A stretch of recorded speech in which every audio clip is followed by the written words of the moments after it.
Assalamualaikum warahmatullahi wabarakatuh. Pada pertemuan kali ini kita akan melanjutkan mata kuliah konversi tenaga listrik lanjut. Materi kali ini adalah tentang transformator. Jadi transformator itu ditemukan pertama kali tahun 1831 oleh Michael Faraday. Jadi dengan memberi tegangan pada salah satu kumparan, maka akan timbul tegangan pada kumparan lainnya yang berdekatan. Nah, pada akhirnya itu adalah awal dari pertemuan dari transformator. Terus 50 tahun kemudian dibuat transformator oleh 3 orang Hungaria. Transformator adalah kunci utama dalam konversi tenaga listrik modern. Transformator pada prinsipnya mirip dengan mesin induksi. Ya, sama dengan mesin induksi. Cuman kalau mesin induksi atau motor induksi itu adalah bergerak, kalau transformator tidak bergerak. Ya, jadi transformator kan ada primer, ada sekunder. Kumparan primer dan kumparan sekunder. Pada motor induksi ada kumparan stator dan kumparan rotor. Sama intinya gitu. Transformator berasal dari kata transformasi atau perubahan. Jadi bisa dibaca klasifikasi transformator berdasarkan penggunaannya. Ada trafo daya, ada trafo pengukuran. Trafo pengukuran itu atau instrumentasi itu ada CT, current transformer, trafo arus, atau PT potential transformer, trafo tegangan. Trafo pemisah, trafo khusus atau tertentu untuk istimewa. Dan tadi trafo pemisah antara beban dan sumber. Yang terakhir trafo pemisah antara rangkaian yang berlistrik dan yang tidak berlistrik. Ya.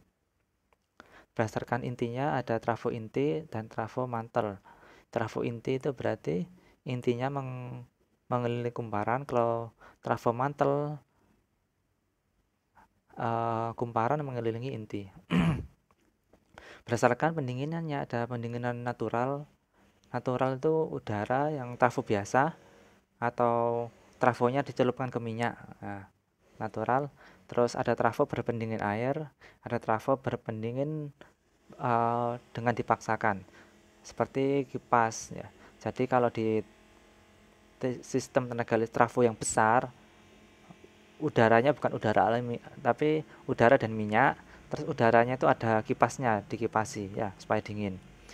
Dalam trafo yang lebih besar lagi, dalam kasus trafo yang lebih besar lagi, minyaknya itu bisa disirkulasikan juga, bisa digerakkan di pompa gitu ya supaya lebih dingin.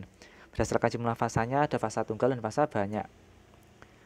Ini adalah contoh trafo daya ya. Besar memang untuk pengkonversi daya arus dengan jumlah besar. Ini trafo tegangan, ini trafo arus. Nah, trafo tegangan masangnya antara fasa dan netral atau fasa dengan fasa. Kalau trafo arus cuma dipasang ada salah satu fasa saja. Satu fasa ya satu trafo arus. Jadi trafo arus mempunyai 2 kaki. Seluruhnya masuk ke fasa ya. Kalau netral ya 0 hasilnya, arusnya nggak ada. Oh, kalau netral ada karena dialiri. Kalau pada sistem 2 fasa tetap dialiri arus ya. Kalau trafo tegangan harus 2 kakinya harus berpijak pada 2 fasa, fasa L dan N, fasa L1, L2. Itu trafo tegangan. Ini adalah trafo arus. Tang ampere termasuk trafo arus karena bisa mengukur ampere. Jadi gini bentuknya. Ya. Nah, trafo fasa banyak ada contohnya 3 fasa terdiri dari trafo 1 fasa yang digabung jadi 3 ya gitu. Trafo 1 fasa, ini kan 1 fasa. Fasa 1, fasa 2, primer, sekunder. Nah, digabung jadi 1, jadi trafo 3 fasa ya. Kenapa kok harus seperti itu? Ya, kalau untuk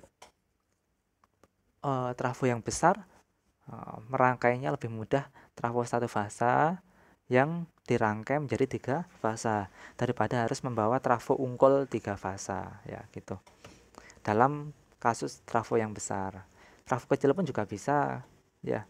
Trafo kecil pun juga bisa. Kalau memang adanya trafo 1 fasa dan kita ingin membuat sistem 3 fasa, ya trafo 1 fasa kita rangkai menjadi trafo 3 fasa ya. Contohnya ini ya. 1 fasa, 1 fasa, 1 fasa. Di atas adalah 3 fasa. Ya, 3 fasa diturunkan tegangannya 20 kV, 20 kV turunkan jadi 220 volt. Nah, pakai trafo satu fasa dikali 3. Konstruk transformator ada inti, ada kumparan, dan ada isolasi. Nah, isolasi antar kawat belitan seperti inti besi sama seperti di motor-motor induksi dan motor sinkron, generasi sinkron. Inti besi ada kumparannya terbuat dari kawat tembaga. Kalau di trafo kumparan primer dan kumparan sekunder. Kalau di mesin motor induksi kumparan stator, kumparan rotor, sama, tapi bentuknya sama, cara kerjanya sama. Isolasi, ya isolasi itu di kumparan tembaga sudah kuning-kuning itu adalah pernis, ada pernisnya. Setelah ada pernisnya dilapisi lagi dengan prespan, kertas prespan atau kertas pertinak ya. Jadi ada lembaran kayak plastik ya, tapi kaku kayak mika. Nah, itu namanya kertas prespan ya. Jadi double protection, kawatnya dikasih pernis isolasi, lalu antar kawat antar kumparan dikasih prespan dan dicelupkan dengan minyak untuk isolasinya. Selain untuk isolasi juga supaya lebih dingin. Untuk ideal trafo itu ada trafo reaktansi koilnya sangat besar. Jadi trafo kan gulungannya banyak. Itu dianggap tidak ada resistornya. Padahal semakin panjang gulungan, pasti resistornya juga ada. Tapi untuk trafo ideal dianggap tidak ada. Terus kopelnya satu. Jadi dari pindah dari primer ke sekunder tuh energi primer dan energi sekunder tuh sama, tidak ada rugi-rugi. Rugi-rugi tembaga 0 ya. Nah, trafo tergantung belitannya ya. Kalau belitannya seperti ini, jadi ini masuk dari muka, keluarnya juga di sekunder juga dari muka, maka bentuk tegangannya seperti ini, masuknya seperti ini, keluarnya seperti ini ya. Kalau dilambangkan titik atas dan titik bawah, ini dilihat dari belitannya ya. Kalau belitannya seperti ini, masuk atas, masuk dari muka, primernya di muka, keluarnya di sekunder di belakang ya. Nah, kalau keluarnya kayak gini bentuknya ya, belit, terus ujung belitannya di sana. Ini ujung belitan yang atas di belakang, belit, keluarnya di depan di muka ya. Coba lihat ini ya. Ini ya. Nah, cara belitnya ini menghasilkan sama satu fasa in phase ya. Kalau digambarkan seperti ini, titiknya di atas. Jadi tidak kebalik. Fasanya tidak terbalik. Nah, gitu ya. Jadi cara membelitkan itu ada ilmunya sendiri. Oke, ini bagian trafo ya. Tegangan primer, tegangan sekunder. Jadi antara primer dan sekunder itu tidak terhubung secara listrik. Tidak terhubung secara listrik, tapi terhubung secara medan listrik. Medan listrik. Jadi ketika arus masuk ke sini, misalkan trafo tidak dikasih beban, tanpa beban, maka ini pun sudah menghasilkan medan ya. Karena rangkaian tertutup menghasilkan arus. Arus karena melewati kumparan menghasilkan medan. Medannya disalurkan oleh inti besi ke sekunder. Nah, karena medan dan ada kumparan, rumusnya adalah apa? GGL adalah C N flux min N D flux per dt. Nah, maka di sini timbul tegangan. Tapi tidak ada arusnya. Nah, kalau dikasih beban maka akan timbul arus yang mengalir. Nah, jadi tidak terhubung secara listrik, tapi terhubung secara medan listrik. Karena terhubung secara medan listrik, misalkan intinya ini dihilangkan, bisa saja ya. Intinya dihilangkan bisa saja. Jadi kumparan primer dan kumparan sekunder cukup didekatkan saja. Tapi kenapa kok pakai inti besi ya? Supaya fluxnya, medannya itu ada jalur untuk mengalir. Kalau tidak ada jalur, tetap bisa mengalir melalui udara, tapi terlalu banyak rugi-rugi karena hambatan udara dan sebagainya ya. Jadi dikasih inti besi. Kalau nggak ada inti besi pun tidak masalah, karena medan itu bisa mengalir dari primer ke sekunder secara otomatis ya. Bila trafo primer tegangan primer lebih kecil dari sekunder, maka step up. Bila primer lebih besar daripada sekunder, maka step down. Tegangan tinggi, tegangan rendah ya. Jadi primer itu adalah yang terhubung dengan sumber, sekunder adalah terhubung dengan beban ya. Ini adalah aplikasi trafo ya. Dari generator itu menghasilkan tegangan sekitar berapa ya, ini generatornya mana, 13 kV atau 21 kV ya. Lalu dinaikkan ke 110 ke ya dan sebagainya. Bisa dibaca sendiri.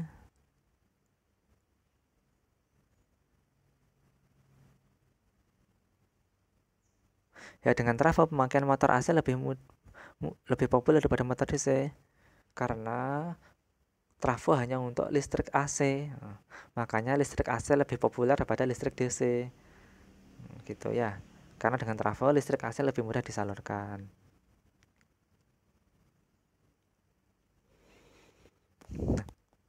Motor mesin induksi yang kemarin kita jelaskan, kita pelajari, dan trafo itu adalah sama. Bedanya trafo itu tidak bergerak, kalau motor induksi adalah bergerak. Jadi semua rumusnya sama. Ini adalah tipe sel atau tipe cangkang, yaitu intinya di luar, kumparannya di dalam. Atau tipe core. Tipe core itu berarti kumparan mengelilingi inti ya. Kumparan di tengah dikelilingi inti, primer, sekunder. Kalau ini primer sekundernya mana? Atas primer, bawah sekunder. Atau bisa juga belitan dalam primer, belitan luar sekunder. Nah, seperti ini. Yaitu kumparan TT yang dalam, belitan dalam kumparan tegangan tinggi, yang luar adalah kumparan tegangan rendah. Ya, ini kumparan tegangan tinggi di dalam, terus di atasnya ditumpuk dengan kumparan tegangan rendah. Biasanya seperti ini. Atau juga bisa yang atas ini kumparan tegangan tinggi primer, bawah kumparan tegangan sekunder. Nah, gitu ya. Bisa seperti itu. Atau biasanya kumparan tegangan tinggi itu letaknya di dalam. Kalau pada metode seperti ini, kumparan tegangan tinggi itu letaknya di dalam, yang luar adalah kumparan tegangan rendah. Gitu ya. Jadi kumparan dengan tegangan lebih tinggi ditempatkan dekat dengan inti baja sehingga pemakaian isolasi minimum. Inti adalah baja tipis. Nah, bentuk inti seperti ini lalu ditumpuk atau seperti ini bentuk E ya, E dan dikasih. Terus ditipis-tipis, diiris tipis-tipis ya. Untuk mengulangi rugi-rugi arus eddy. Arus eddy apa? Arus pusaran yang seperti kita jelaskan di motor induksi. Untuk menghindari celah udara yang kontinu, maka sambungan debat join saling, jadi seperti ini, debat join ya, untuk menghindari celah udara yang kontinu. Celah udara kontinu itu seperti apa? Jadi atas, jadi enggak terpotongannya itu selah-selahnya ini satu, terus di sini, di sini, di sini, di sini, di sini. Jadi kalau ngelepas itu bentuknya seperti menggigit ya, menggigit ya, debat join ya. Jadi potongannya itu beda-beda letaknya ya. Ini kumparannya. Nah, kumparan trafo ideal itu tahanan kumparan dipabrikan. Yang ada adalah reaktansi, bukan resistansi. Tidak ada flux bocar, tidak ada rugi besi, kurva magnetasi linear. Nah, seperti ini kumparan ideal tuh ya. Oke. GGL adalah main N di flux per dt, sehingga main N primer omega kali flux kali cos omega t. Dari sini kita bisa lihat bahwa semakin banyak belitan semakin besar tegangannya. Perubahan flux semakin cepat juga semakin besar tegangannya ya. Omega frekuensinya semakin besar tegangan yang dibangkitkan. N perbandingan transformasi N ini adalah NP bagi NS, tegangan primer bagi tegangan sekunder. Nah, arus magnetasi pada trafo tidak ideal. Tidak ideal.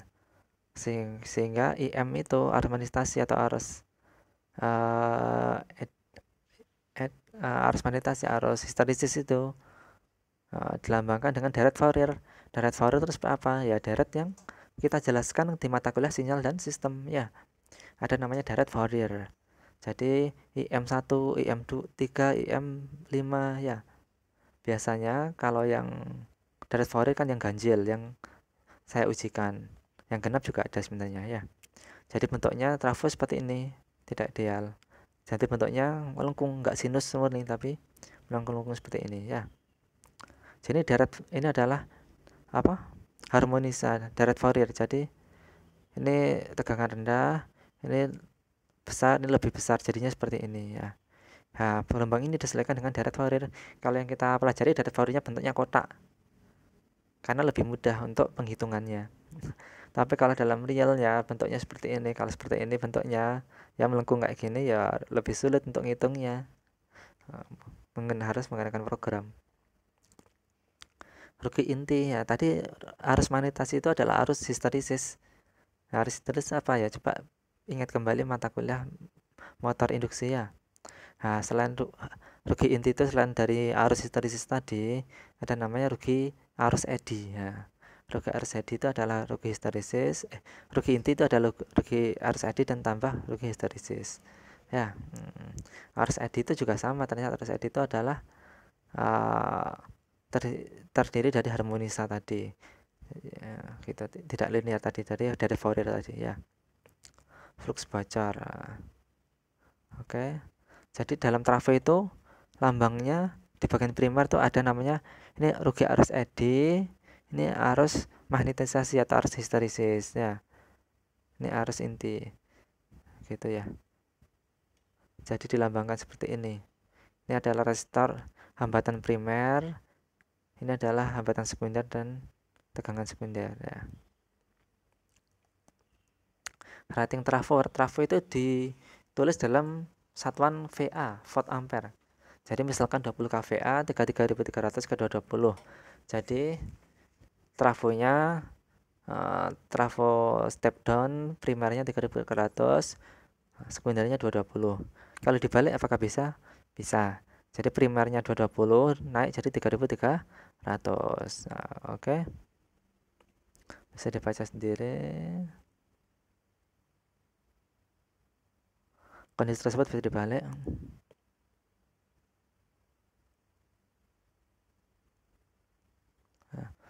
Nah, dari daya tadi 20 kV dibagi.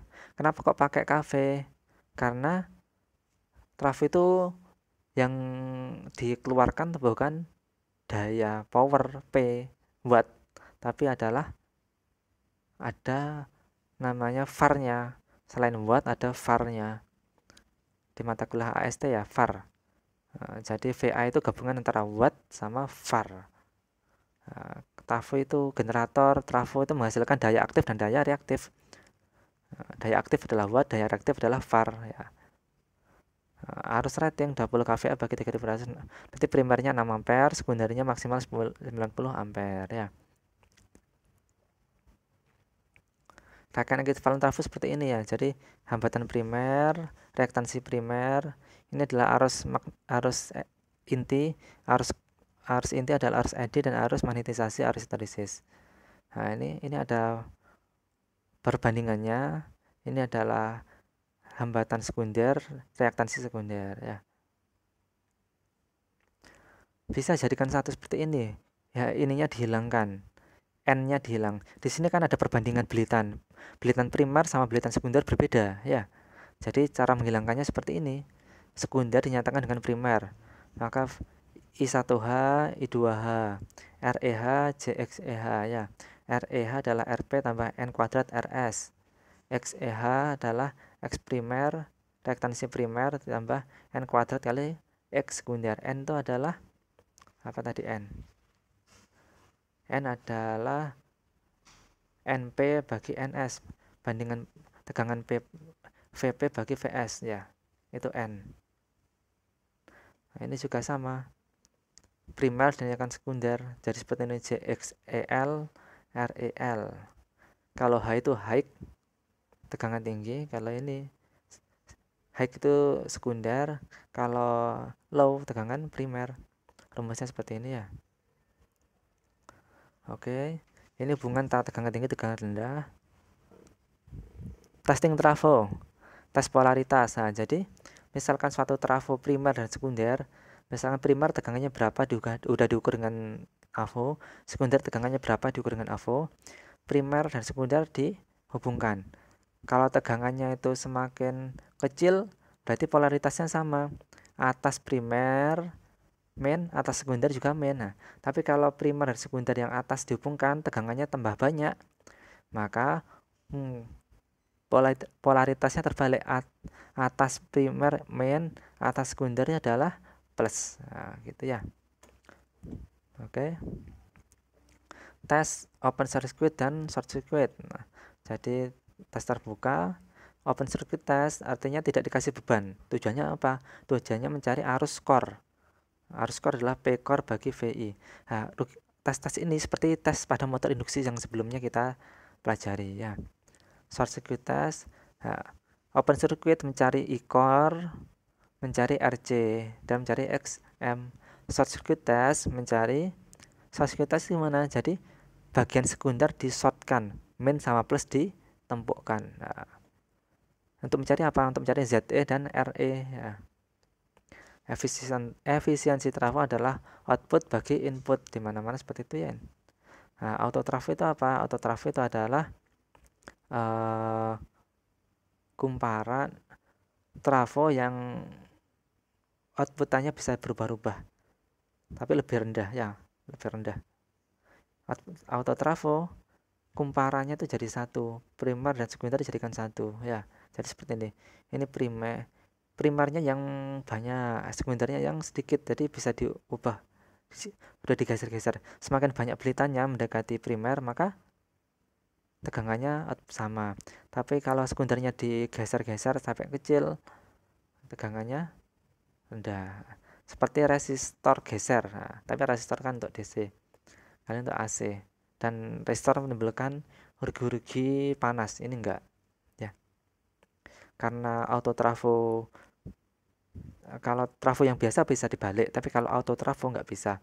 Primernya primer untuk sumber, sekunder beban. Tidak bisa dibalik. Kanan sumber, kiri beban, nggak bisa. Konslet nanti ya. Auto trafo step sebenarnya ada. Jadi emang didesain, kalau biasanya auto trafo itu menurunkan tegangan yang bisa diatur. Dalam hal khusus ada namanya auto trafo yang step up, jadi menaikkan tegangan tapi bisa diatur lewat putaran.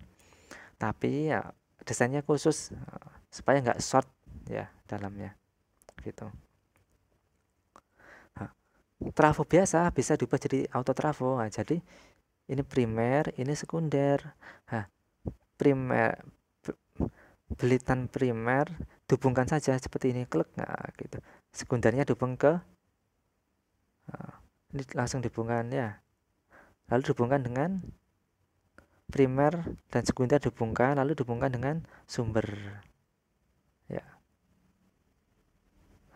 Terus beban, nah, gitu ya.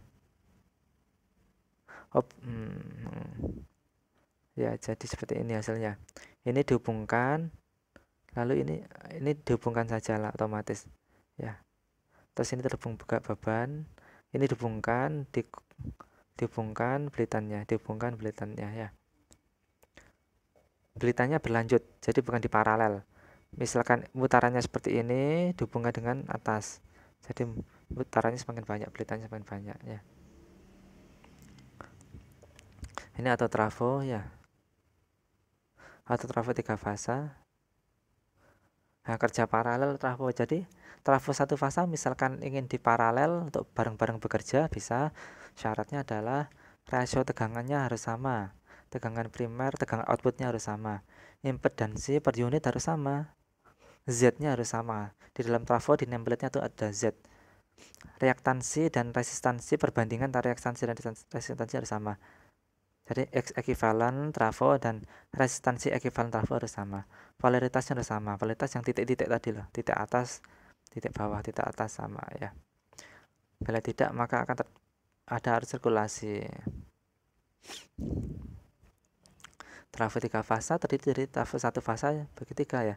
Ini primer, atas bawahnya adalah sekunder. Atau dalam primer, luarnya sekunder juga bisa.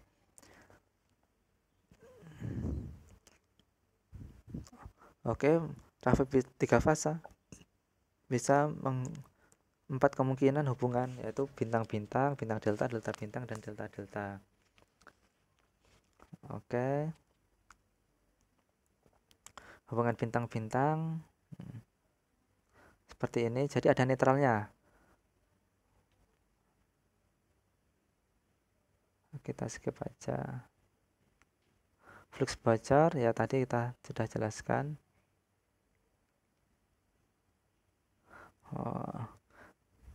Rugi-rugi trafo, rugi besi, rugi tembaga. Rugi histeresis seperti ini rumusnya. Rugi arus AD seperti ini rumusnya ya. Rugi tembaga dan rugi pada kumparan. Nah, ya.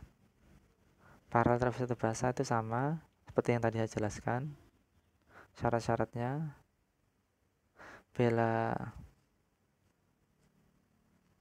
bila satu tegangan yang sama, bila tidak maka akan timbul arus sirkulasi. Bila frekuensinya tidak sama, maka frekuensi kerjanya tidak sesuai standar beban. Bila polaritasnya tidak sama, maka akan konslet. Bila tegangan hubung singkat Z-nya atau bila Z-nya tidak sama, maka pembagian bebannya tidak akan seimbang. Ya. Ini adalah trafo. Polaritasnya harus sama. Ini disimulasikan ya. Kalau gagal polaritas maka satu tegangannya besar, satu enggak ya. Paralel tidak sama. Seperti ini. Frekuensi tidak sama, jadi seperti ini hasilnya ya.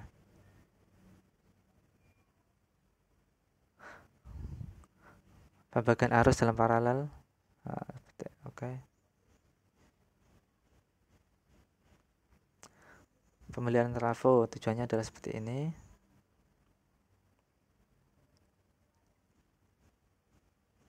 Tabnya itu jadi trafo yang bisa di gardu unit itu bisa diatur tabnya. Tegangan outputnya bisa diatur.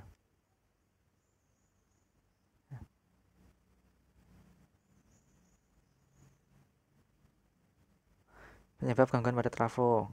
Jadi ada konslet atau isolasi breakdown. Penyebabnya adalah isolasi breakdown.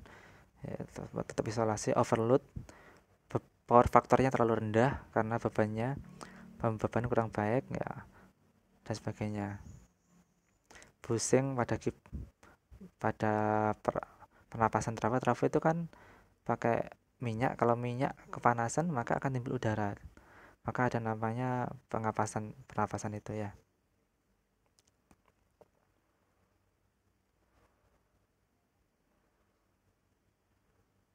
Nah, ini adalah tabung pernapasan, tabung silika untuk sirkulasi trafo.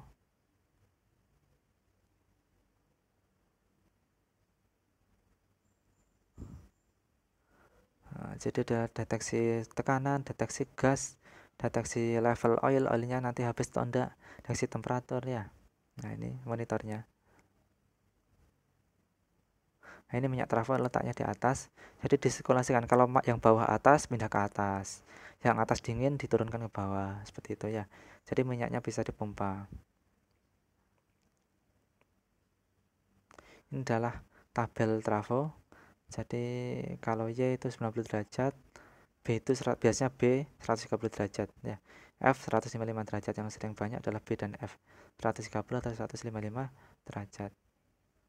Bisa dibaca sendiri. Oke, mungkin itu yang dapat kami sampaikan, kurang lebihnya mohon maaf. Akhiri, wassalamualaikum warahmatullahi wabarakatuh.